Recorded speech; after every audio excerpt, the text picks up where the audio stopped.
Beauty is a sure sell.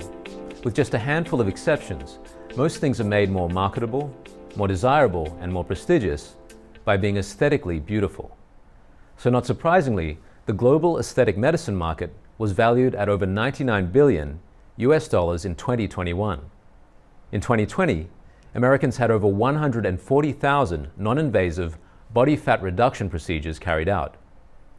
Clearly, looking beautiful, or as close to it as possible, is highly, highly prized. Is this just vanity and materialism, or is there a deeper value to aesthetic beauty? What drives people to go and have cosmetic surgical procedures? And is our focus on beauty of overall benefit to the health of our minds and of society? Welcome to Vital Signs. A healthy body, mind, and soul are vital ingredients to a happy life. So let's get healthy. I'm Brendon Fallon. Today I sit down with clinical psychologist Dr. Jessica Russo and leading cosmetic surgeons Drs. Chung-Ho Cha and Jeffrey Yager for a candid look at the industry and social phenomenon of beauty. Dr. Yager is a board-certified plastic surgeon based in New York City. While he caters to women and men of all ethnicities, many of his clients have been women of the Latino community. One of my favorite movies is the film American Hustle, and it has one of my favorite actresses in it, Amy Adams, a very beautiful actress. And one thing that stood out to me in this film is that she has a scene where she seems to not be wearing any makeup, looks very different to what she normally does. And I was kind of struck by this, that she was prepared to do that as an actress and I guess make herself vulnerable in that way. This reflects something in society where the way that we perceive one another, it's often through what I'd call a beauty filter. If it's not, makeup, which is a huge factor, it may be through something like cosmetic surgery or even someone dressing in a certain way. And I just wonder, what does it say about the way that we construct beauty as a society? Yeah, I think it reflects a lack of self-confidence of people. Everybody wants to be accepted. Everybody wants to be liked. And sometimes you go about it the wrong way. And if everybody is wearing a particular hairstyle, tendencies are you're going to want to fit in and conform to that. What's the latest trend? What's the latest fashion? How do you shape your eyebrows? All these other things. People are now wearing, eyelash extensions and all these other trends. And when one person does it and they're famous and they're on TV, everybody wants to do it because they figure that's my ticket to be like you. And I think if people were more true to themselves, more genuine, I think that the world would be a better place and I would be a lot less busy.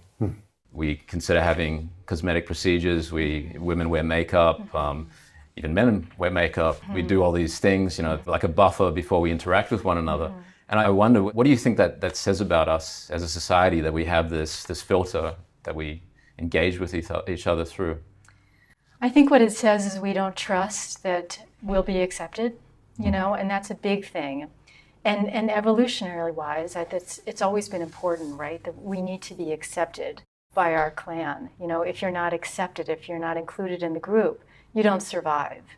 So this is something very biological, that we need to be accepted by the people around us. It's linked to our survival. Yes, and I think especially these days, where we live in such a busy, fast-paced society, people are moving around all the time, we don't have the rituals and traditions that we used to have that would bond us as a community. Yeah. So I think people feel a lot more disconnected from one another. So I think that pressure to really fit in is that much greater. And the resources to make that accessible now, like surgery and all sorts of technology things that will help improve our skin, all these kinds of things are so much more readily accessible. I think it's so easy for people to turn to these things knowing, okay, if I just do this, if I wear this kind of makeup, these kinds of clothes, I'll be approved of and everything will be okay. We all want to be liked. Largely, we want to be loved, admired, and desired. Perhaps because with those comes a sense of security. We feel less socially vulnerable, less psychologically vulnerable if the people around us hold us in esteem. So on a kind of primal level, the desire to look beautiful is also about survival. And for certain fields of work, the link between how you look and your survival can be particularly strong. Seeing as I'm face to face with one of South Korea's leading cosmetic surgeons, I thought, why not make a personal inquiry. I have an issue with my left cheek. I don't know if I'd actually want to have surgery on it, but it's something I've thought about. It's something that happened to me as a child. I was at home and my father had just come back in his 72 Ford Falcon, and I think I was about 3 or 4 years old, and he bought a booster seat. So finally, a little kid, I could sit in the car next to my dad and actually see over the dashboard and see the road. So I was really excited. I was so excited. I wanted to run into the house and tell my mother. I was running and I fell, and my left cheek went straight into the concrete. Oh. And from what I understand, there's some scar tissue there. It hasn't been that much of an issue. I guess it bothered me as a teenager. I was teased a little bit about it, but I'm wondering what would happen if I went to see you about this? Like, what would you say to me? What kind of talk would take place? If a person in that situation would come, we would just thoroughly scan with a CT scan and see what's going on. There may be some fractures involved, and even if there are not fractures, then there may be some soft tissue injury. If there's excessive bleedings on the inside, it can cause delayed scar contractures later on, which may have some effect later on. And if there were some fractures involved, of course, the facial fractures does not really interfere with life. It's not a life-threatening situation. But if it's found within 1 or 2 weeks, we can always fix it and make it exactly the same. Right, but I guess 35 years later, it's... It depends on the situation on the inside. I think during adolescence may have been the time that I was aware of this the most. You know, I would occasionally get teased about it. And at that time, I can remember it used to really impact me. I'd kind of crumble inside when people mention this. Yes. Now, you know, I was just kind of joking about it. It's not an issue for me, apart from presenting on camera. I mean, that's where it's a practical issue. Yeah, that's so interesting. And I'm sure your experience is not unlike other kids who go through something like this.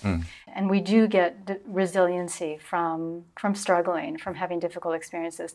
But that doesn't mean we should search them out. You know, I mean, if we need to have something done to make our lives more manageable and so we can feel more comfortable in society, you know, I think it's worth doing that. Yeah, I mean, Tom Cruise is a classic example. I think it's unlikely he would have had the Hollywood success that he's had if he didn't have the dental surgery that he had done at a very young age. It's not a necessary surgery. You don't need to live. It's not a health issue. The question is that I would like to ask to a patient such as yourself would be why? Why is it important to you to change this? Is it childhood trauma of being teased? Is it a lack of confidence in appearance? Does it affect your relationships? These deeper questions really let us know your motivation for the surgery.